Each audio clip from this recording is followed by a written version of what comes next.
എല്ലാവർക്കും നമസ്കാരം. ചാനലിൽ നമ്മൾ പറഞ്ഞവയുടെ പെർഫോമൻസ് നോക്കാം.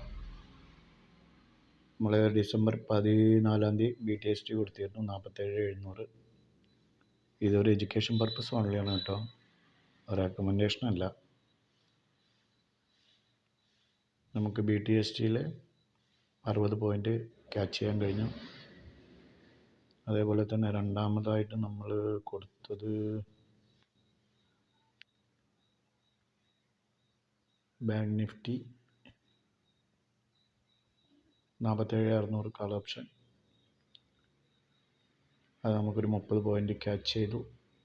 നെക്സ്റ്റ് SBN 625 പറഞ്ഞു, 649 വരെ പോയി.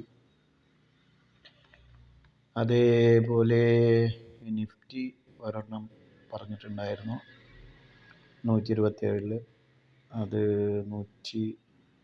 അത് ടാർഗറ്റ് ഹിറ്റായി.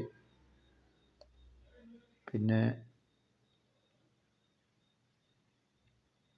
ഇത്തരം 4 കാളുകൾ. അതേപോലെ നവീൻ ഫ്ലവർ എന്ന് പറഞ്ഞിട്ടൊരു സാധനം കൊടുത്തിട്ടുണ്ടായിരുന്നു, അത് ലോസ് ആവുകയാണ് ചെയ്തത്. വിശദമായിട്ട് ഇവിടെ എഴുതിയിട്ടുണ്ട്, ലോസായിപ്പോയി.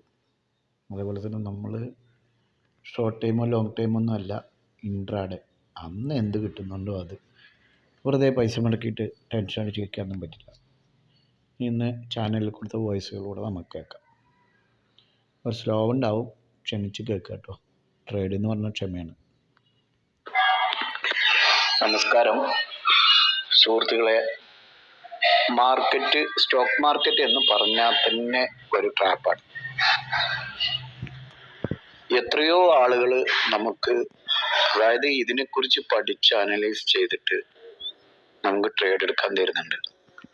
പക്ഷെ അവർ തരുന്ന ആ സമയം തന്നെ ചിലപ്പോൾ കാൾ സൈഡാണ് തരുന്നതെങ്കിൽ അത് പുട്ടിലേക്ക് പോയിട്ടുണ്ടാവും, പുട്ടാണ് തരുന്നതെങ്കിൽ അത് കാൾ സൈഡിലേക്ക് പോയിട്ടുണ്ടാവും. ഇതൊക്കെ ഇതിൻ്റെ ഒരു ട്രാപ്പിന്റെ ഭാഗത്തുപെടും. ഇതൊക്കെ ഓപ്പണർ ഗെയിം എന്ന് പറയും. നമുക്ക് അത്ര പെട്ടെന്നൊന്നും സിമ്പിളായിട്ട് മാർക്കറ്റിൽ നിന്ന് കാശ് വാരിക്കൊണ്ടുപോകാനൊന്നും പറ്റില്ല. ഒരുപാട് പേര് പല കോഴ്സുകളും പ്രൊവൈഡ് ചെയ്യുന്നുണ്ട്, ആൽഗോ ട്രേഡ് മുതൽ. പക്ഷെ അതിനൊക്കെ ഈടാക്കുന്ന പൈസ എന്തോരം പൈസയാണ്!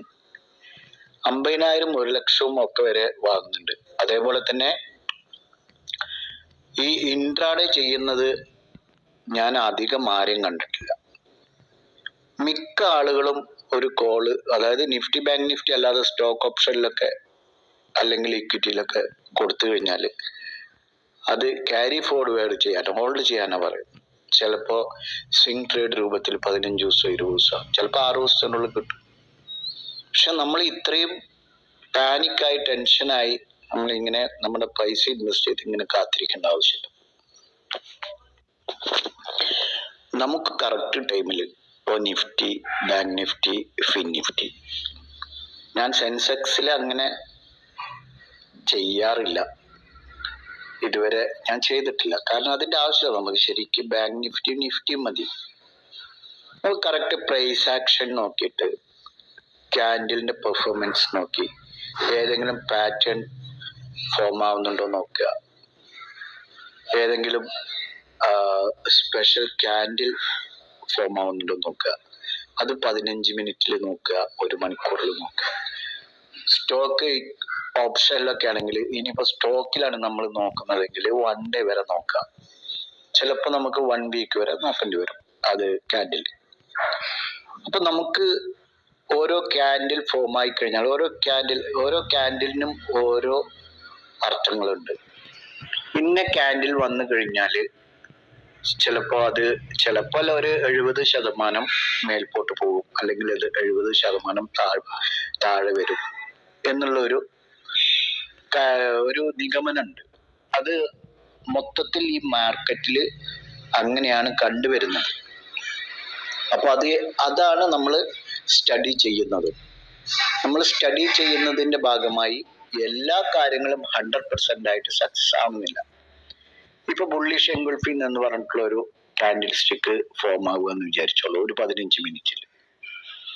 നമ്മൾ അതിന്റെ തൊട്ട നിമിഷം തന്നെ നെക്സ്റ്റ് ക്യാൻഡിൽ മേലേക്ക് പോകും എന്നുള്ള ഉറപ്പിൽ ട്രേഡ് എടുക്കുക. ചിലപ്പോ അത് താഴത്തേക്ക് വരും, ചിലപ്പോൾ അത് താഴെ ഒരു 4-5 പോയിന്റ് വന്നിട്ട് പിന്നെ മേൽപോട്ട് പോകും. ചിലപ്പോൾ അത് അവിടെ തന്നെ ഹാങ് ആയി നിൽക്കും, അതായത് ഹോൾഡായി നിൽക്കും, മേൽപോട്ടുള്ള താഴെയില്ല, കൺസോൾട്ടേഷൻ നിൽക്കും. നമ്മൾ ഇതൊക്കെ ആറ്റിക്കുറുക്കി നമ്മുടെ അതായത് മാർക്കറ്റിന്റെ അവസ്ഥ, അത് മാർക്കറ്റ് സൈഡ് വേസ് ആണോ അല്ല അപ് ട്രെൻഡ് ആണോ ഡൗൺ ട്രെൻഡ് ആണോ എന്നുള്ളതൊക്കെ നോക്കിയിട്ട് ടൈം ഒരുപാട് ആവുന്നുള്ളതുകൊണ്ടാണ് ഇടയിൽ കട്ട് ചെയ്തത്. അപ്പൊ ഇതൊക്കെ അതിന്റെ ബാധകമാണ്. അതായത് വേൾഡ് മാർക്കറ്റ് ഒന്ന് ബാധകമാണ്, 2 ട്രെൻഡ്, 3 ഡേ, അതായത് ഓരോ ദിവസത്തിനും ഓരോ പ്രത്യേകതകളുണ്ട്. ഇപ്പോ എക്സ്പയറി ഡേ ഒക്കെ ആണെങ്കിൽ വല്ലാതെ പ്രീമിയം ഹണ്ടിങ് നടക്കും. അതിന്റെ തലേ ദിവസമാണെങ്കിൽ ടൈം ഹണ്ടിങ് നടക്കും, ടൈം DK പറയും. അങ്ങനെയുള്ള ഓരോ പ്രശ്നങ്ങളും മാർക്കറ്റിൽ മൊത്തത്തില് നമുക്ക് തരാൻ വേണ്ടിയിട്ടൊന്നുമല്ല അവരിയ്ക്കുന്നത്. ട്രേഡ് ചെയ്യുന്ന 90% അല്ലെങ്കിൽ 99 വേണമെങ്കിൽ വെച്ചോളൂ ആളുകളും പരാജയത്തിലായിരിക്കും. സെബിയുടെ കഴിഞ്ഞ 6 മാസം മുമ്പത്തെ കണക്കനുസരിച്ച് 89% ആളുകളും ഓപ്ഷൻ ട്രേഡിങ്ങിൽ പരാജയപ്പെട്ടവരാണ്. ഞാൻ ഇതൊക്കെ എന്തിനാ പറയുന്നു വെച്ചാല്, കറക്റ്റായിട്ട് മാർക്കറ്റിൽ ഇരിക്കുക. ക്ഷമയാണ് നമ്മുടെ ആയുധം.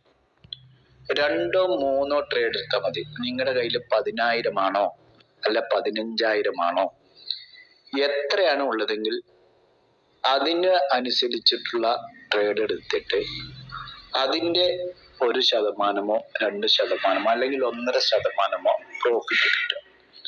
ഓവർ ട്രേഡ് ഒഴിവാക്കുക. ഇതുപോലുള്ള ബേസിക് ആയിട്ടുള്ള കാര്യങ്ങൾ എപ്പോഴും അറിഞ്ഞു വെക്കണം. പറഞ്ഞു വന്നത്, ക്ഷമയാണ് വേണ്ടത്, മെയിൻ ക്ഷമ. 2-3 ട്രേഡ്, ഒരു 10,000 ഉണ്ടെങ്കിൽ നമുക്കൊരു 1,000 രൂപ 1,500 രൂപ കിട്ടിക്കഴിഞ്ഞാൽ സന്തോഷം. നമ്മൾ എന്ത് പണിക്ക് പോയാലാണ് കിട്ടുക. രാവിലെ മുതൽ വൈകുന്നേരം വരെ നമ്മൾ 12 മണിക്കൂർ പണിയെടുത്താലും നമുക്ക് കിട്ടുക ചിലപ്പോൾ 800 രൂപ അല്ലെങ്കിൽ 1000 വാങ്ങുന്നവർ ഇപ്പോൾ ഉണ്ട്. പക്ഷെ ഇതിൽ നമ്മൾ വളരെ ക്ഷമയോടുകൂടി വല്ല ടെൻഷനൊന്നും ആവാതെ 2-3 കാൾ. ചിലർക്ക് സംഭവിക്കുന്നത് എന്താന്ന് പറഞ്ഞാല്, ഒരു കാൾ എടുക്കും, അഥവാ അത് ലോസായി കഴിഞ്ഞാൽ പിന്നെ ഈ ലോസിനെ നികത്താൻ വേണ്ടി അടുത്ത കാൾ എടുക്കും. അർജന്റാണ്, അതായത് ക്ഷമയില്ല. അപ്പൊ അതൊക്കെ ശ്രദ്ധിക്കുക. ഞാൻ മാർക്കറ്റിൽ ഉള്ളിടത്തോളം കാലം പിന്നെ ഞാൻ എടുക്കുന്ന ആളുകളുടെ ഈ ചാനലിടും. ഫോളോ ചെയ്യുന്നുണ്ടെങ്കിൽ ഫോളോ ചെയ്യുക. ഇനി ഫോളോ ചെയ്യുന്നില്ലെങ്കിൽ പറയാനുള്ളത്, ഓവർ ട്രേഡ് നിങ്ങൾ ഒഴിവാക്കുക. ഓവർ ട്രേഡ് ദിവസം 3-4 അതിനപ്പുറം പോകരുത്. വേണമെങ്കിൽ നല്ലൊരു ദിവസമൊക്കെ ആണെങ്കിലും 5-6-7 ആവാം, നല്ല ഡേ ഒക്കെ നമുക്ക് വരുമല്ലോ. അപ്പൊ പ്രത്യേകം ശ്രദ്ധിക്കാം, ഓവർ ട്രേഡ് ചെയ്യരുത്.